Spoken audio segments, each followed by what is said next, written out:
Is Pete a Met when the team reports his spring training in 2024, Joe?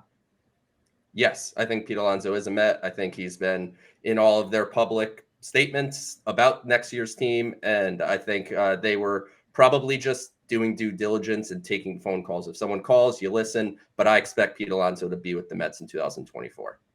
Same. Darren? He has to be. They can't let this linger on any longer, and it can't just be they're letting this get to free agency. I think that the way that it's looked over the past month, when the fan was talking about all this toxicity, and it came out after Disha actually deep dived and did a thorough report on it, I think that the fan base and Pete are both owed some kind of resolution before opening day of next year, and whether it's Pete's people playing hardball or the Mets just not seeing eye to eye on what they think that Pete is worth, but he's showing what he's worth every single day, even down the stretch here in a season that really on paper doesn't mean much.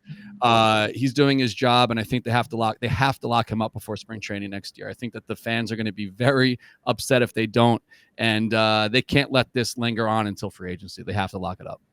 All right, well, that went into my next question. So, Joe, if you could just answer that. Do you think that he's going to sign a contract before opening day? So I think the fans are going to be very upset. I don't think they're going to come to terms by spring training. Is it possible? Sure. I mean, the Mets have money, and Pete Alonso clearly has a desire to be a Met. I just wonder if the values right now of what the expectations are on one side versus what the expectations are from the team side, where they look at the market for first baseman and do they want to completely disrupt that market in an extreme way. With that said, I've said this on the Mets spot. I've said this in a couple other spots.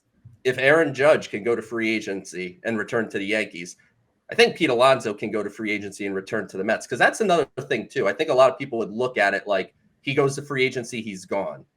Well, the Mets can just outbid the competition if they want to. Ideally, they wrap it up this offseason, but where we stand right now and everything that's gone on over the last, call it, month and a half, doesn't give me a ton of hope that they are, within a couple months of coming to terms on something.